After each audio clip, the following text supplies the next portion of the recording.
আমরা আপনাদের কেসটা খুব ভালো করে দেখলাম এবং আপনাদের কথাও শুনলাম। এটা পরিষ্কার যে আপনারা প্রোটোকল ভেঙেছেন। এর আগে যে আমরা কোনো সিদ্ধান্ত নেই, যদি আপনি আপনার পক্ষ নিয়ে কিছু বলতে চান তো বলতে পারেন। আপনারা যখন স্থির করেই নিয়েছেন যে আমরা প্রোটোকল ভেঙেছি, তাহলে বাকি থাকলো কি আমাদের ঠিক বলবার? দেখুন মিস্টার প্রদ্যুমন, আমাদের মধ্যে কোনো ব্যক্তিগত শত্রুতা নেই। আমরা যা বলছি তার সাক্ষী আছে। আর আমরা সবাই গত 20 বছর ধরে সিআইডিতে কাজ করছি। 20 বছর। এটা হেলাফেলা করিনি আমরা। সিআইডির কাজের জন্য আমরা আমাদের জীবন দিয়ে দিয়েছি। দেখুন, কোনো সময় সিচুয়েশন অনুযায়ী আমাদের ইনস্ট্যান্ট ডিসিশন নিতে হয়, কিন্তু প্রোটোকলের জন্য আমাদের চুপ করে থাকতে হয়। আর তারপরেও সেই অপরাধীকে তার শাস্তি পৌঁছে দিয়েছি। দেখুন, আপনাদের কথা আমরা বুঝতে পারছি, কিন্তু নিয়ম কানুন পালন করাটাও যে জরুরি সেটাও তো আপনারা জানেন। সবসময় নিয়মের উপর ডিপেন্ড করা যায় না স্যার। আমাদের কাজটাই এইরকম, সিচুয়েশন অনুযায়ী আমাদের ইনস্ট্যান্ট ডিসিশন নিতে হয়। আর যেখানে দয়ার প্রসঙ্গ বলছেন আপনারা, সেখানে প্রোটোকল ভাঙার দরকার ছিল, প্রয়োজন ছিল। দয়া একজন সাহসী ইন্সপেক্টর স্যার, সিআইডির জন্য সব কিছু করতে পারে। আমরা কোনোভাবেই ওকে হারাতে চাইছি না। এরপরেও যদি আপনাদের মনে হয় যে আমরা প্রোটোকল ভেঙেছি, তাহলে যে শাস্তি আপনারা দেবেন আমরা অ্যাকসেপ্ট করব।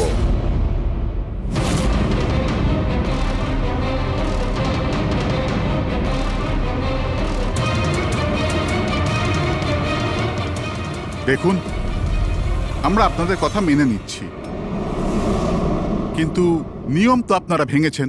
আর নিয়ম তো ফলো করার জন্যই হয়, আপনারা তো আর আইনের থেকে ঊর্ধ্বে নয়। এই জন্য আমরা এই সিদ্ধান্ত নিয়েছি যে আপনাদের টিমটাকে ভাঙা হবে না, আপনারা কন্টিনিউ করতে পারেন। Thank you very much. কিন্তু আজ থেকে আপনাদেরকে মনিটর করা হবে। আপনাদের সমস্ত কেস একজন সুপারভাইজিং অফিসার মনিটর করবে, যাকে আমরা নিয়োগ করেছি।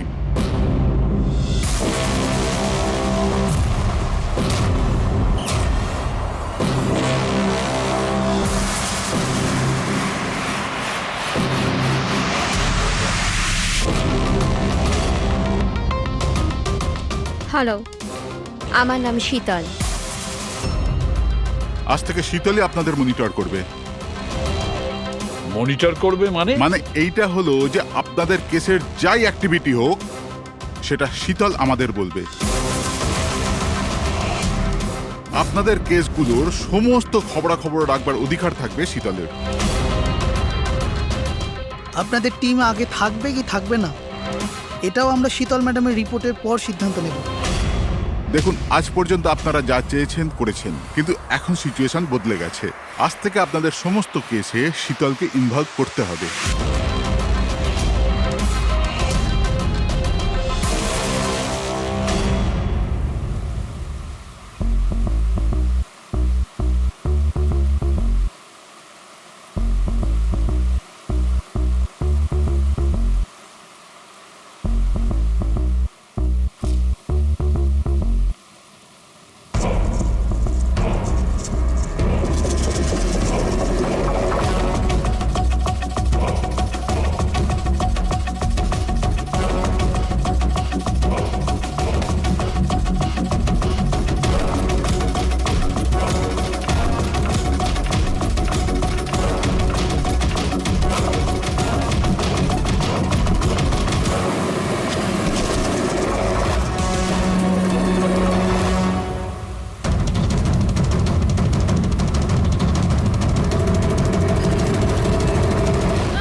দেখুন, আমার কাজের ধরন কিছু আলাদা, আর আর আপনাদেরকে আমার কাজ ফলো করতে হবে। তার মানে আপনি এটা বলতে চাইছেন যে আজ থেকে আপনি আমাদের বস? না না, I don't like the word boss. Boss বলা উচিত হবে না। দেখুন, আমি এখানে এসেছি আপনাদের কেসগুলো স্মুথলি হ্যান্ডেল করার জন্য, আর আমি চাইবো যে এখানে আমার ডিসিশনে ফাইনাল হবে। দেখুন প্লিজ, রাগ হওয়ার কোনো কারণই নেই, কারণ আমি শুধু অর্ডার্স ফলো করছি।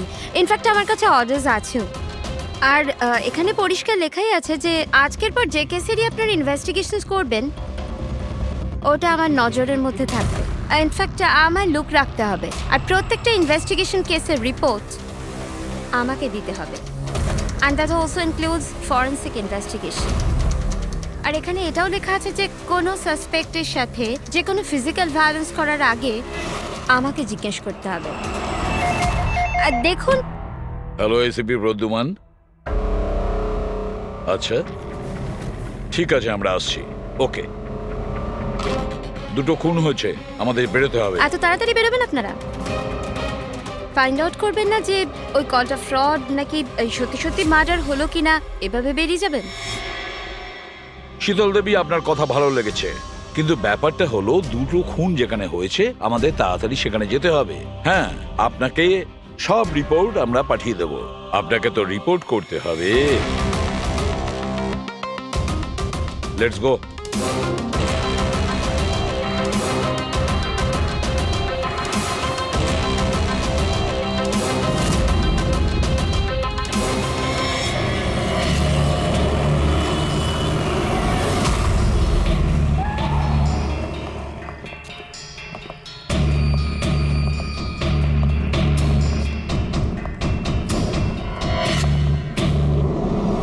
কোথায় খুন হয়েছে জানি না। জানো না? তার মানে আপনারাই ফোন করে বলেছিলেন যে খুন হয়েছে এখানে? দুটো খুন হয়েছে, তাই জন্যই আমি আপনাদের ডেকেছি। দুটো খুন হয়েছে, কিন্তু খুন কোথায় হয়েছে? লাশ দুটো কোথায়? জানি না স্যার, আমি শুধু শুনেছি। কি শুনেছো তুমি? চিৎকার চেঁচামেচির আওয়াজ? না, আমি সব কিছু শুনেছি, দেখেওছি, কিন্তু আমি ওখানে ছিলাম না। স্যার, ও কোনো বাজে স্বপ্ন দেখেছে তাই এই সব কথাবার্তা দেখুন বলছে। ম্যাডাম, স্বপ্ন নয়, আমি খুন হতে দেখেছি। কবে, কখন, কোথায় সেটা আমি জানি না, কারণ আমি ওখানে ছিলামই না। যখন আপনি ওখানে ছিলেনই না, তাহলে আপনি এই খুন হতে দেখলেন কি করে? এই টিউনের মাধ্যমে।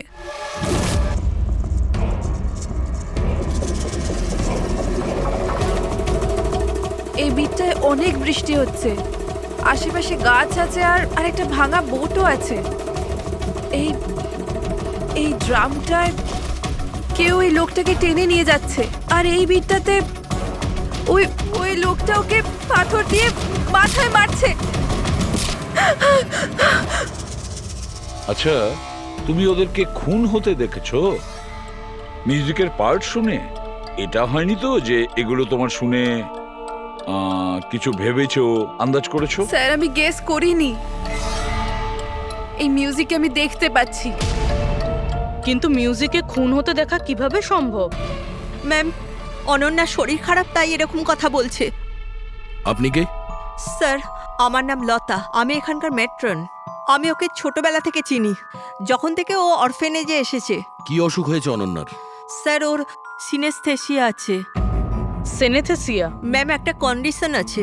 নর্মাল কন্ডিশনের মানুষরা মিউজিক শুনতে পায়, কিন্তু এই কন্ডিশনে মানুষ মিউজিক শুনতে শুনতে ভিজুয়ালও দেখতে পায়, আর মিউজিক শুনতে শুনতে ভিডিওর মতো দেখতে পায়। আপনি তার মানে বলতে চাইছেন যে অনন্যা সাউন্ড দেখতে পায়? Yes sir. কি করে? আপনি চোখ বন্ধ করুন আর ইমাজিন করুন ড্রাম বিট শুনতে পাচ্ছেন। নিন, কল্পনা করছি। আপনি কি দেখতে পাচ্ছেন? ড্রাম বিটের আওয়াজ শুনতে পাচ্ছি, কিন্তু আমি কিছু দেখতে পাচ্ছি না। এটা নর্মাল কন্ডিশনে হয়, কিন্তু সিনেস্থেসিয়াতে মানুষ মিউজিকের সাথে নিশ্চয়ই কিছু না কিছু দেখতে পায়। যেমন কিছু মানুষদের দেখতে পায়, রং দেখতে পায়, বা যে কোনো কিছু দেখতে পায়। তার মানে এই মিউজিকের পার্ট শুনে তুমি ওই খুন দুটো হতে দেখেছো? হ্যাঁ। আমার মনে হচ্ছে যে অনন্যা মিউজিক শুনে যেটা দেখছে ওটা আসলে নেই। ও ওটাকে ভিজুয়ালাইজ করছে, যেমন আমরা স্বপ্নে দেখি, কিন্তু স্বপ্নতে যেটা আমরা দেখি সেটা ভিজুয়ালাইজ করি, কিন্তু সেটা সত্যিকারের হয় না। স্যার না, স্যার আমি যেটা দেখছি সেটাই বাস্তব। যেটা আমি দেখছি সেটা খুব ভয়ঙ্কর, যেন আমি টিভিতে কাউকে মার্ডার হয়ে যেতে দেখছি।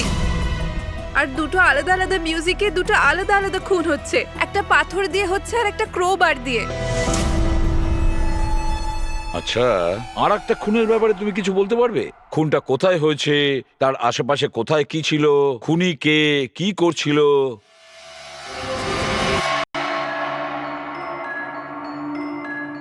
আশেপাশে পাহাড় আছে,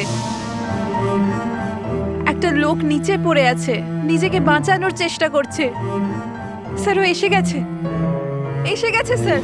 ও ওকে মারছে ক্রোবার দিয়ে, স্যার বারবার মেরে যাচ্ছে। ব্যাস, খুনির ফেস তুমি দেখোনি। ঠিক আছে, আমরা এই কেসের ইনভেস্টিগেশন করব। স্যার আমি এরকম কেসের ব্যাপারে তো শুনিনি। কিন্তু পুরবী যেভাবে ও ডিটেলসে আমাদের গল্পটা বলছিল, সন্দেহ হচ্ছে আমার সত্যি ঘটনা বলছে না তো। স্যার আমার কিছু মনে আসছে, যেরকম এই মেয়েটা বলল এরকম আমি কোথাও পড়েছিলাম স্যার। কোথাও পাথর দিয়ে খুন করা হয়েছে। তাহলে একটা কাজ করো দয়া, ক্রাইম ব্রাঞ্চে খোঁজ নাও যে এরকম দুটো কেস হয়েছে কিনা। Okay sir. স্যার, যেরকমটা আপনি বলেছিলেন ঠিক এরকমই কেস 2 মাস আগে পুনেতে হয়েছিল। তাকে পাথর দিয়ে হত্যা করা হয়েছিল। আর যা ক্রোবার দিয়ে মার্ডার পানভেলে হয়েছিল এই ধরুন 6 মাস আগে। তো সেগুলোর ফাইল এনেছেন এখানে? Yes, yes, yes. Sir sir এই কেসগুলো। আর এটা হলো Panvel murder case file. Panvel, ঠিক আছে, থ্যাংক ইউ ভেরি মাচ। আপনারা যেতে পারেন।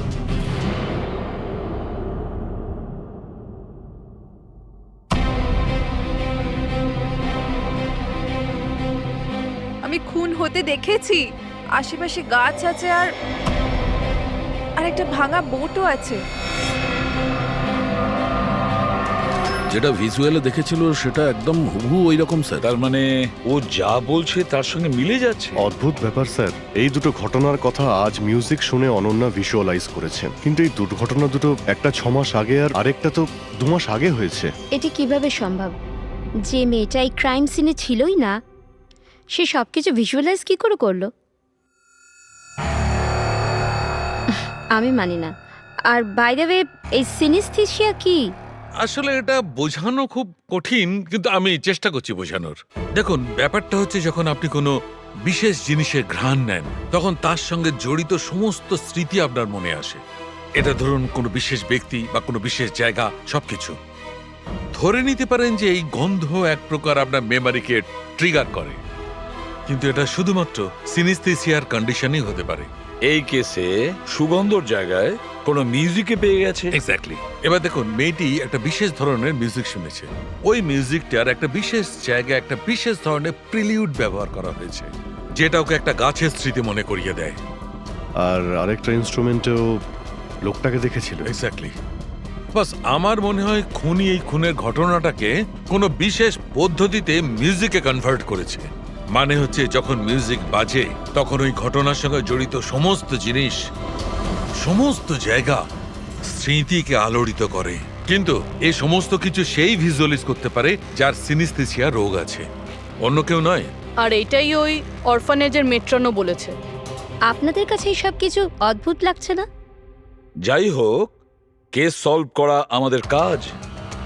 স্যার হতে পারে এই খুনিরও এই সিনেস্থেসিয়ার অসুখ আছে, আর ওই এই মিউজিক রেকর্ড করেছে, কারণ এই মার্ডার আর ক্রাইম সিনের ব্যাপারে ওই জানে। কিন্তু জানতে কি করে পারবো যে এই মিউজিকটা কম্পোজ করে ইন্টারনেটে কে আপলোড করলো?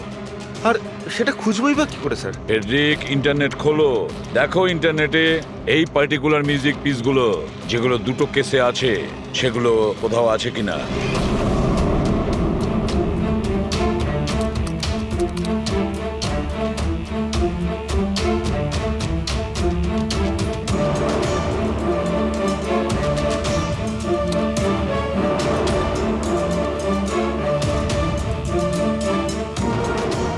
স্যার স্যার পেয়ে গেছি স্যার, দুটো টিউনই একই গানের। একটা ইন্ডিয়ান টিম বানিয়েছে। ডেকে নাও ওই ব্যান্ডের লোকেদের। Okay sir. ওকে, আপনারা আপনাদের ইনভেস্টিগেশন করতে থাকুন, আমি একটা অন্য কাজ সেরে আসছি।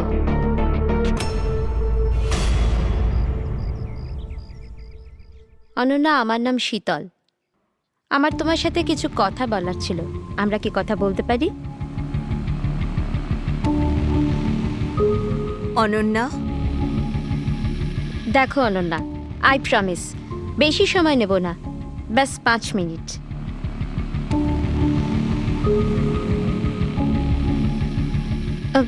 ও কিছু বলছে না কেন? ম্যাম ওই খুব ভয় পেয়ে আছে। ওই ঘটনাটা ওর মাথায় খুব প্রভাব ফেলেছে। ও নর্মাল হতে কিছুটা সময় লাগবে। ওকে। আমার অনন্যার ব্যাপারে এখানে লোকের সাথে কিছু কথা বলতে হবে। পসিবল? হ্যাঁ প্লিজ। মিউজিক টিউন থেকে খুন? এটা কিভাবে সম্ভব স্যার? পসিবল আছে। সিনেস্থেসিয়ার একজন পেশেন্ট তোমার এই মিউজিক পিস শুনে একটা খুনের ব্যাপারে ভিজুয়ালাইজ করেছে, বুঝেছো? তোমার ওই মিউজিক পিসে কোনো খুনের রহস্য লুকিয়ে আছে। আর আমাদের মনে হচ্ছে খুনি সেই যে এই টিউন বানিয়েছে। আমরা খুন করিনি। আর আর সত্যিটাই হলো যে এই টিউন আমরা কম্পোজই করিনি। এই টিউন আমরা ফ্রি সাইট থেকে ডাউনলোড করেছিলাম। কোন সাইট থেকে ডাউনলোড করেছিলে দেখাও। দেখুন স্যার, এই দেখুন স্যার। স্যার এই টিউনটা আমাদের পছন্দ হয় তাই ডাউনলোড করে আমরা গানে দিয়ে দিই। কে আপলোড করেছিল এই টিউনটা? স্যার এটা অজ্ঞাত, অ্যানোনিমাস। অজ্ঞাত? আমাদের সেই অজ্ঞাতকে খুঁজতে হবে। ম্যাম ও আমাদের স্টাফ। ও হলো পূজা, ও হলো রমেশ, ও আরতি। এমনিতে ও এনজিওতে কাজ করে কিন্তু আমাদের এখানে প্রায় আসা যাওয়া করে। আপনাদের কিছু বলার ছিল অ্যাকচুয়ালি অনন্যার ব্যাপারে। আপনারা কি অনন্যার ব্যাপারে কিছু বলতে পারেন আমার? যেমন ও কোথা থেকে এসেছিল, কবে এসেছিল, আর ওভারঅল অরফানেজে অনন্যার ব্যবহার কেমন? অনন্যা খুবই অদ্ভুত মেয়ে, সব সময় যেন ডিস্টার্ব থাকে। ও এখানে কবে এসেছিল? ছোটবেলা থেকেই, কিন্তু ওকে ভিন্ন ভিন্ন দুবার লোকে অ্যাডপ্ট করেছিল, কিন্তু জানি না কেন কিছুদিন রাখার পর আবার এখানে এসে ফিরিয়ে দেয়। কেন? এর কারণ? নিশ্চয়ই ওর খারাপ ব্যবহারের জন্য, ওর মাঝে মাঝে ঝগড়া করার জন্য, মাঝে মাঝে ভায়োলেন্ট হয়ে যেত।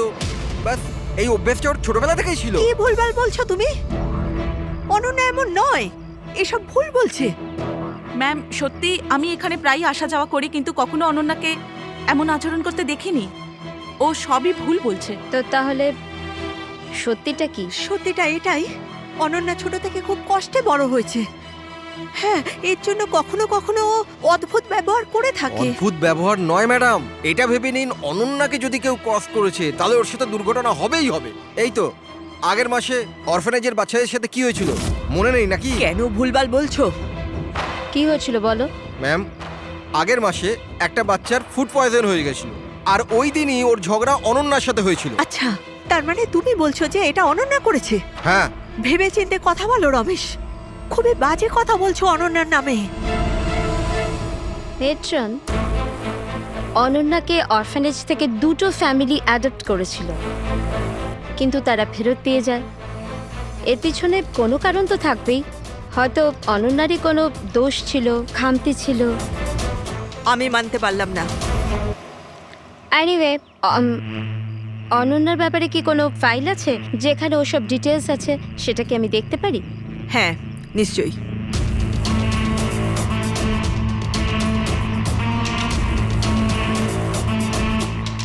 এই নিন।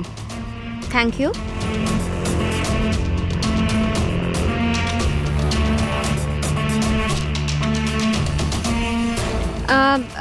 থ্যাংক ইউ মেট্রন, কিন্তু আমাকে এখনই বেরোতে হবে। আচ্ছা, আমি এই ফাইলটা কদিন বাদে ফেরত দিলে কি চলবে? হ্যাঁ।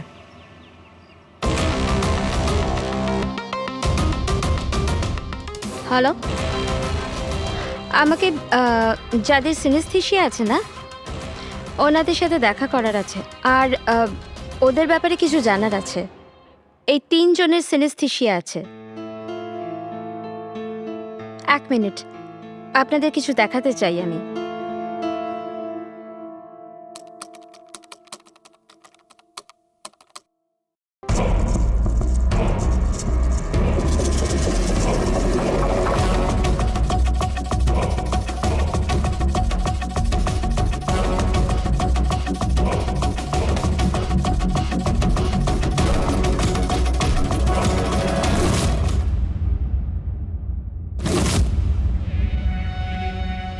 এখন আপনি বলুন, আপনি এই টিউনটা শুনে কি ভিজুয়ালাইজ করলেন?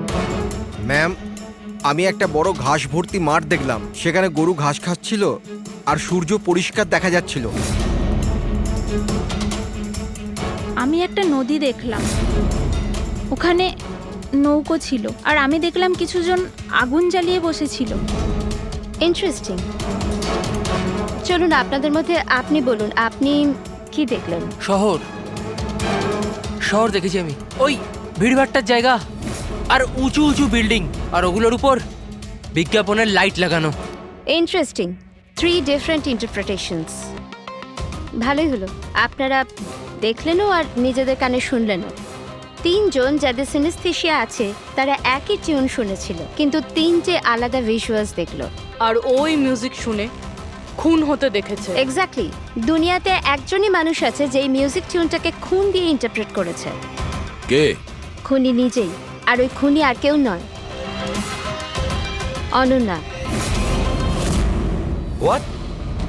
এটা আপনি কি বলছেন? ওই মেয়েটা নির্দোষ? দেখুন এসিপি স্যার, কেস প্রমাণ দিয়ে সলভ করা হয়, ভাবনা দিয়ে নয়। আর আমি ভাবনায় বয়ে যাওয়ার ভুল করিনি। আমি অরফানেজে গিয়েছিলাম আর ওখানে গিয়ে জানতে পারলাম যে অনন্যাকে 2টো ফ্যামিলি অ্যাডাপ্ট করেছিল, কিন্তু ব্যাস কদিন পরেই 2টো ফ্যামিলি অনন্যাকে অরফানেজে দিয়ে গিয়েছিল। আর ওই 2জন লোক ওখানেই ছিল যাদের মার্ডার হয়েছিল আর যারা অনন্যাকে অ্যাডাপ্ট করেছিল। আমি অনন্যাকে অ্যারেস্ট করেছি আর ওকে নাবালক আদালতে পেশ করার ব্যবস্থা করেছি। আপনি আমাদেরকে না বলে না জিজ্ঞেস করে ওকে অ্যারেস্ট করেন কি করে? I don't need your permission ACP sir. আপনাকে বলার প্রয়োজন ছিল না। ও খুনি আর ওকে শাস্তি পেতেই হবে। আপনি ওই ক্রাইম সিনের ফটো আর পোস্টমর্টম রিপোর্ট দেখেছেন? অফকোর্স দেখেছি। তো হয়তো ভালো করে আপনি দেখেননি, না হলে ওকে আপনি অ্যারেস্ট করতেন না। খুনি অনেক শক্তি প্রয়োগ করেছিল খুন করার জন্য। একটা 15 বছরের মেয়ে 2জনকে এত নৃশংসভাবে খুন করতে পারে না। আপনার ওই মেয়েটাকে বাঁচানোর চেষ্টা করছেন। দেখুন, মেয়েটি নির্দোষ আর আমরা কোনো নির্দোষের শাস্তি চাই না। অনন্যা খুনি, এর শাস্তি ওকে পেতে হবে, তাই আমাকে অ্যারেস্ট অর্ডার দিয়েছি। আর এটা আমার ডিসিশন, আর এটাই ফাইনাল ডিসিশন। আপনারা শুধু সময় নষ্ট করছিলেন। আর হ্যাঁ, এই মিডিয়াকে এই কেসটার ব্যাপারে জানাতে হবে। আপনারা প্লিজ মিডিয়াকে জানিয়ে দেবেন যে কেসটা সলভ হয়ে গেছে। আপনি যদি কেস সলভ করেন আপনিই বলে দিন, আমাদেরকে কেন বলছেন? ফাইন, নো প্রবলেম, আমি বলে দেব। কিন্তু এটা আপনারা আমার ওয়ার্নিং ভেবে নিতে পারেন, নয়তো আশা করছি এরপর থেকে আমার সমস্ত কথা আপনারা শুনবেন।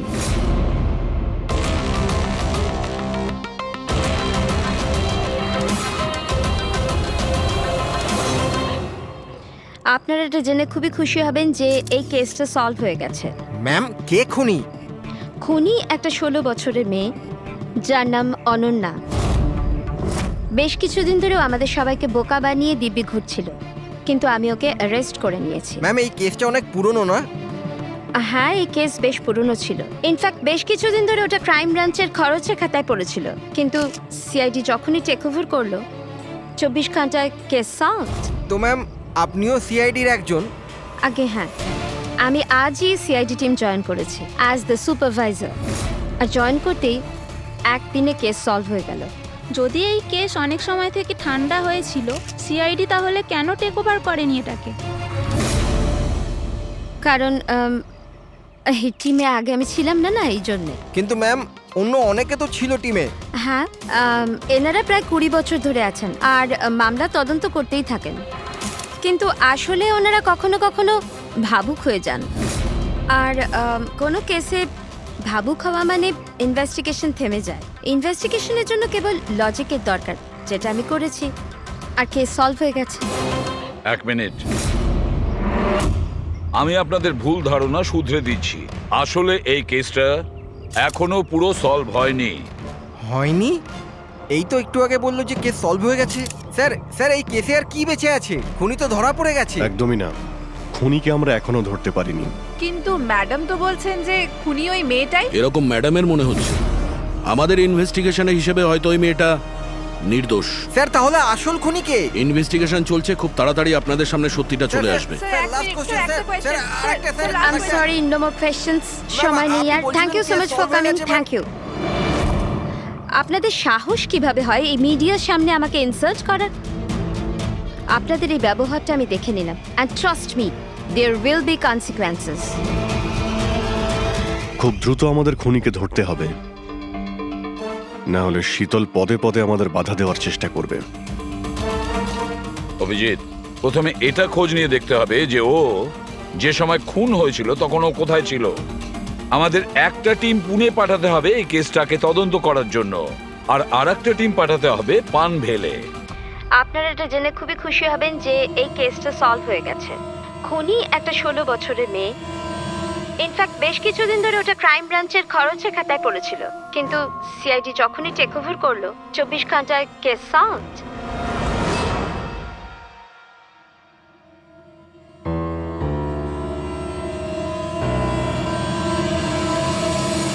দেখুন 23শে ফেব্রুয়ারি বিকেল 4টে থেকে 7টার সময় অনন্যা কোথায় ছিল? সাধারণত তখন বাচ্চারা বাইরে যায় খেলতে, আর 9টার মধ্যে চলে আসে। আচ্ছা, অনন্যা অরফানেজ গিয়েছিল না বাইরে? না স্যার, অনন্যা এখানেই ছিল আর কোথাও যায়নি। এটা আপনি এত জোর গলায় কি করে বলছেন? এর জন্যই বলছি, কারণ আমার অনুমতি ছাড়া কোনো বাচ্চা বাইরে যেতে পারে না। কিন্তু কখনো কখনো অনন্যা কয়েক ঘন্টার জন্য অরফানেজ থেকে উধাও হয়ে যেত, এটাও তো বলো ওনাদের। স্যার, ও মিথ্যে বলছে। ও অনন্যাকে হিংসে করে। আমি কেন অনন্যাকে হিংসে করব? তাহলে ওকে বদনাম কেন করছো? আমাদেরকেও বলেছে এখানে কিছু কিছু লোকের পেছনে লাগে। স্যার, আমি শুধু অনন্যার ব্যাপারে আপনাদের খোঁজ খবর দিচ্ছিলাম। তাহলে এটাও বলো না যে আগের বছর অনন্যা তোমার নামে কমপ্লেন করেছিল। এর বিরুদ্ধে কেন? স্যার, ও এখানের বাচ্চাদের মারতো। অনন্যা ওর নামে কমপ্লেন করেছিল, সাসপেন্ডও হয়েছিল। তখন থেকে অনন্যাকে ঘৃণা করে। কমপ্লেন করেছিল, সাসপেন্ডও হয়েছিল। তখন থেকে অনন্যাকে ঘৃণা করে। একটা কথা বলো, অনন্যাকে ওই মিউজিক পিস শুনতে কে বলেছিল? স্যার, ইনি। হ্যাঁ স্যার, অনন্যা মিউজিক পছন্দ করত। অনেকবার ওকে নানা ধরনের গান শুনতে দেখেছি। এর জন্য ওকে আমি মিউজিক শুনতে দিতাম। বুঝতে পারিনি এতে প্রবলেম হয়ে যাবে। আচ্ছা, আপনাদের মধ্যে কি কেউ মিউজিক ইনস্ট্রুমেন্টস বাজাতে জানেন? স্যার, আমি পিয়ানো বাজাতাম। স্যার, আমিও পিয়ানো বাজাই। আচ্ছা, একটা কথা বলুন, যেদিন পুনেতে খুন হয়েছিল সেদিন আপনারা কোথায় ছিলেন? আমরা সব বাচ্চাদের নিয়ে পুনা গিয়েছিলাম। সেদিন আপনারা সবাই পুনাতে ছিলেন? কি ছিল ওখানে? ওখানে একটা ইভেন্ট ছিল, তাই। স্যার, হ্যাঁ, এরা প্রত্যেকে সাধু সাজার নাটক করছে। একটা কাজ করি আমরা, এদের প্রত্যেকের কম্পিউটার চেক করো, দেখো কে এই মিউজিক পিস বানিয়েছে আর আপলোড করেছিল। কারণ যে এই মিউজিক পিস বানিয়ে আপলোড করেছে না, সেই খুনি হতে পারে।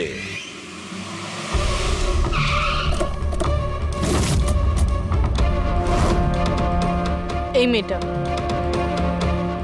এখানে 2 মাস আগে এসেছিল। হ্যাঁ ম্যাম, এই 2 মাস আগে একটা এনজিও ইভেন্ট অর্গানাইজ করেছিল, তো ওই ইভেন্টে ও ডান্স করতে এসেছিল। ও খুব ভালো ডান্স করেছিল sir. She is a very talented girl. আর ওই দিনই এখানের আশেপাশে একটা খুন হয়েছিল। খুন তো হয়েছিল স্যার, কিন্তু যে জায়গায় খুন হয়েছিল সেটা এখান থেকে প্রায় 1 ঘন্টার রাস্তা হবে। আর এই ইভেন্ট ওই দিন কটার সময় শুরু হয়েছিল? 5টার সময় শুরু হয়েছিল, রাত প্রায় 8টার সময় শেষ আচ্ছা, হয়েছিল। আপনাদের কি মনে আছে এই মেয়েটা পুরো সময় ইভেন্টেই ছিল নাকি এখান থেকে অন্য কোথাও গিয়েছিল? এই মেয়েটা 6টার সময় স্টেজে উঠেছিল, আর ইভেন্ট শেষ হওয়া পর্যন্ত স্টেজেই ছিল। স্যার, মেডিকেল রিপোর্ট অনুযায়ী খুন 3টে থেকে 6টার মধ্যেই হয়েছে।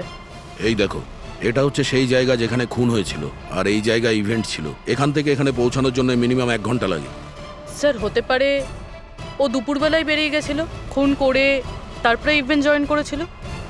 আরে না না ম্যাম, এরকম কিছুই হয়নি। অ্যাকচুয়ালি ইভেন্ট শুরুর আগে আফটারনুনে রিহার্সাল ছিল, আর ওই মেয়েটা ওখানে 4টে পর্যন্ত ছিল, আর এরপর 5টা থেকে সমস্ত স্টুডেন্ট ব্যাক স্টেজে এক জায়গায় হচ্ছিল।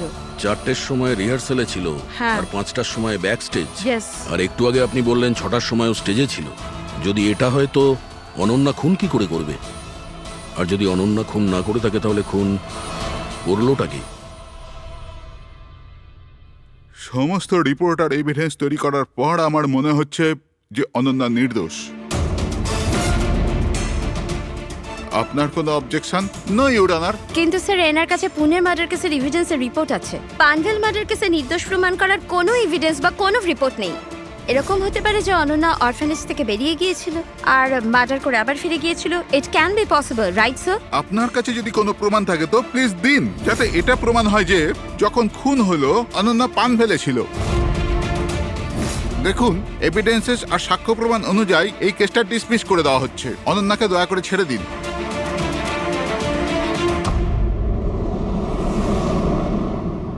হ্যাঁ সালুকে, কি জানতে পারলে? হ্যাঁ বস, বস ধরে নাও এই কেসটা সলভ হয়ে গেছে। শীতল আমাদের ডেমনস্ট্রেট করে দেখিয়েছিল যে সিনিস্থেসিয়ার দুটো আলাদা আলাদা রোগী একই ধরনের মিউজিক শোনার পরে আলাদা আলাদা ইন্টারপ্রিট করে থাকে। হ্যাঁ বস, আমি আমার বন্ধুর থেকে সবকিছু জেনেছি, যে এই ব্যাপারে এক্সপার্ট। ও আমাকে অন্য কথা বললো। নতুন কি আপনি জানতে পেরেছেন? এমন দুজন ব্যক্তি যারা সিনিস্থেসিয়ারই পেশেন্ট, এক ধরনের মিউজিক শোনার পরেও একই ধরনের রিয়াক্ট করে। এটা কিভাবে হতে পারে স্যার? হতেই পারে পুরবি, যদি দুজন রোগীর মধ্যে রক্তের সম্পর্ক থাকে তাহলে হতে পারে। ও শীতল যা বলেছিল সেটাও ঠিক ছিল, কিন্তু সম্পূর্ণভাবে ঠিক ছিল না। কিছু রেয়ার কেসে এরকমটা হয়, যেমন আমার বন্ধু বলেছে। হ্যাঁ, কিন্তু দুজন রোগী যদি একই পরিবারের হয় তবে কাকা, জ্যাঠা বা ভাইও হতে পারে। না না, ইমিডিয়েট ফ্যামিলি মেম্বারই হতে হবে, যেরকম মা বাবা, ভাই বোন। তা কেন? সেটা এই কারণে ফ্রেডি, কারণ এটা একটা জেনেটিক অসুখ। বাস মেডিকেল জার্নাল থেকে আমি এরকম কিছু আর্টিকেল বার করছি, এসব তোমাকে দেখাচ্ছি। আরো কেউ আছে যে অনন্যার মতো ওই দুটো মিউজিক পিসের ওপর একই ভিজুয়াল দেখতে পায়, যেটা অনন্যাও দেখে? আমি আপনাদের কি করে ধন্যবাদ জানাবো? আপনারা আমায় জেল যাওয়া থেকে বাঁচালেন। আমরা শুধুমাত্র সেটাই করেছি যেটা আমাদের ডিউটি, অপরাধীদের জেলের ভেতরে আর নিরপরাধীদের মুক্তি। কিন্তু আসামিটা কে? তোমার কোনো আত্মীয়। আমার ফ্যামিলি মেম্বার? হ্যাঁ অনন্যা, কারণ তোমার কাছে যে ধরনের ভিজুয়ালস এসছে সেই ধরনের ভিজুয়ালস তার কাছেই যেতে পারে যার সঙ্গে তোমার রক্তের সম্পর্ক আছে, আর সেই এই ধরনের মিউজিক বানিয়েছে। কিন্তু স্যার, আমার ফ্যামিলি মেম্বার কি করে হতে পারে? আমি তো অনাথ, না? আছে কেউ যাকে তুমি চেনো না? তাহলে জানতেও চাই না। ছোট থেকে আমার স্বপ্ন ছিল যে আমার পরিবারের সবাই আসবে আর আমায় এসে নিয়ে যাবে, আমরা একসাথে আনন্দে থাকবো। আর আপনারা বলছেন ও কোনো খুনি? আমরা তোমাকে শুধু সেটাই বলছি যেটা সত্যি। অনন্যার নামের প্যাকেজ এসেছে, দরজার বাইরে রাখা ছিল।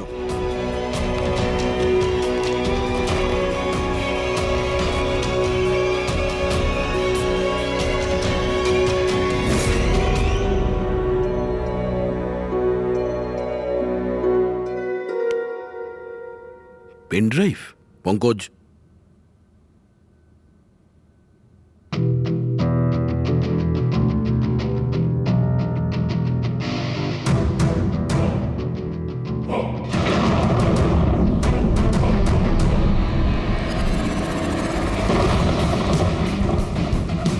আমি বাড়ি দেখতে পাচ্ছি, খুব বিদ্যুৎ চমকাচ্ছে। কোনো মহিলা বাড়ির মধ্যে দৌড়াদৌড়ি করছে আর একটা দোলনাও আছে বাইরে। কে ওই মহিলার পিছনে ক্রোবার নিয়ে দৌড়চ্ছে? আর কি? ও ওই মহিলাকে ক্রোবার দিয়ে মারছে। কাকে মারতে দেখলে? জানি না স্যার, এটা তো একটা চিঠিও আছে। আনিয়া, এটা তোমার ভবিষ্যৎ। তুমি যা দেখেছো তোমার সাথে তাই হবে, এটাকে কেউ আটকাতে পারবে না। এই মিউজিকের সাথে অনন্যা যেটা দেখেছে, কেউ ওই মহিলাকে মারতে চলেছে। আর একটা বাড়ি আছে, বাড়ির সামনে বিদ্যুৎ চমকাচ্ছে আর দোলনা আছে। আর স্যার, খুনি খুন ক্রোবার দিয়ে করে। এতদিন আমরা ভাবতাম খুনি আগে খুন করে তারপরে মিউজিক বানায়, কিন্তু এখানে তো উল্টো। প্রথমে খুনি মার্ডার প্ল্যান করে, তারপরে মিউজিক বানায়, আর তারপরে মিউজিক অনুযায়ী খুন করে। আমি আমি মরতে চাই না, প্লিজ আমায় বাঁচিয়ে নিন। অনন্যা, ঘাবড়িও না, তোমার কিচ্ছু হবে না, আমরা আছি না তোমার সাথে। সবার আগে ওই খুনিকে খুঁজতে হবে, যে কোনো ভাবেই হোক। কিন্তু যদি খুনি ওর পরিবারেরই একজন হয়, তাহলে খুঁজবো কি করে? ওকে খোঁজার আগে আমাদের এটা জানতে হবে যে 16 বছর আগে অনন্যাকে অরফানেজে নিয়ে এসেছিল কে। হয়তো ও জানতে পারে অনন্যার ফ্যামিলি সম্পর্কে। আপনাদের কিছু মনে আছে কে ছিল যে অনন্যাকে এখানে রেখে গেছে? না, মনে তো নেই। 16 বছর আগে কেউ ওকে বাইরে ছেড়ে চলে গিয়েছিল।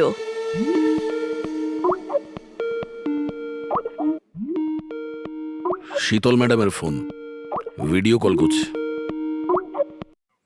হ্যালো, আমি বাস এটাই বলার জন্য ফোন করলাম যে ওই মেয়েটাই খুনি। সময় নষ্ট করবেন না আপনারা, প্লিজ ওকে গ্রেপ্তার করুন। শীতল ম্যাডাম, কোর্ট তার সিদ্ধান্ত জানিয়ে দিয়েছে। আর কোর্টের কি সিদ্ধান্ত সেটা আপনিও শুনেছেন। এই কোর্টের চক্করে আপনারা সময় নষ্ট করছেন। প্লিজ আপনারা ভুল, আর আপনাদের এটা মেনে নিতেই হবে। স্যার, স্যার এটা সেই বাড়ি। ওই বাড়ি? কোন বাড়ি? আমি এই মাত্র যেটা দেখলাম, ওই যেখানে খুন হতে চলেছে, ওই গাছ, দোলনা, এটাই ছিল স্যার। কোন জায়গার কথা বলছে মেয়েটা? শীতল ম্যাডাম, এখন আপনি কোথায় আছেন? আমি এখন আমার বাড়ির বাইরে। আর কোথায় থাকবো? আপনার প্রাণের সংশয় আছে। কি বলছেন আপনি অফিসার? আমার প্রাণ বিপদে, আমাকে কে মারবে? দেখুন শীতল ম্যাডাম, উনি আপনাকে মারার জন্য মিউজিক কম্পোজ করেছে, যেটাও আমাদের পাঠিয়েছে। আর ওই মিউজিকের হিসাবে আপনার ঘরের কি লোকেশন। বাচ্চাদের মতো কথা বলছেন অফিসার? আমাকে ভয় পাওয়ানোর জন্য সব করছেন না, আর আমি ভয় পাচ্ছি না। আর আমাকে সব বলছেন আপনাদের কেসের বছর আমি বাধাটা। শীতল ম্যাডাম, এই ব্যাপারে আমরা পরেও কথা বলতে পারবো। আমার কথা মন দিয়ে শুনুন। আপনি ইমিডিয়েট বাড়ির ভেতরে যান আর দরজা জানলা সব বন্ধ করুন। আর আমরা যতক্ষণ না ওখানে পৌঁছই, আপনি কারোর কথায় দরজা খুলবেন না। মানে? আমি আপনাকে পরে বোঝাবো। এখন আমি আপনাকে যেটা বললাম সেটা করুন।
কে তুমি? তুমি আমার উপর আক্রমণ করছো কেন? তুমি জানো না এর ফল কি হবে? আমি তোমাকে ছাড়বো না। আমার কাছ থেকে বেঁচে তুমি পালাতে পারবে না। কে তুমি? ওই দাঁড়া। আমাকে ওকে স্যার।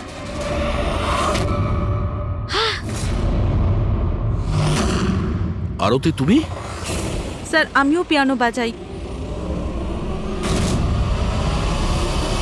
শীতল ম্যাডাম, আমরা আপনাকে আগেও বলেছিলাম অনন্যা খুনি নয়। আই এম সরি স্যার, আমার আপনাদের কথা বোঝা উচিত ছিল।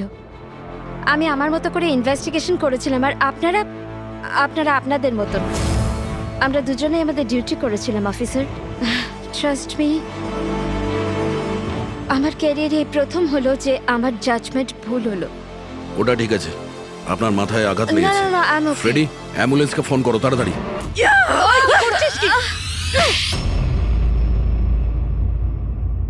শীতল ম্যাডামের ওপর হামলা করেছো কেন তুমি? আমার মেয়েকে বাঁচানোর জন্য। কোন মেয়েকে বাঁচানোর জন্য? অনন্যাকে।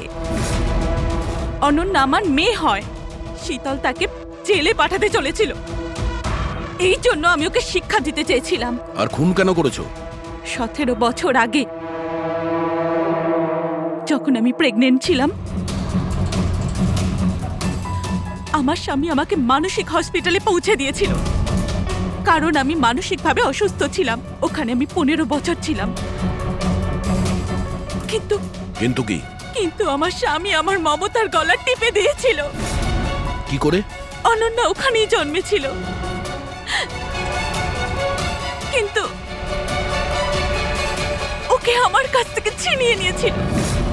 15 বছর পর আমি বাইরে এলাম, তখন আমি জানতে পেরেছিলাম যে আমার স্বামী মারা গেছে, কিন্তু অনন্যা কোথায় আছে আমি জানতাম না। ও বেঁচে আছে কি নেই সেটাও আমি জানতাম না।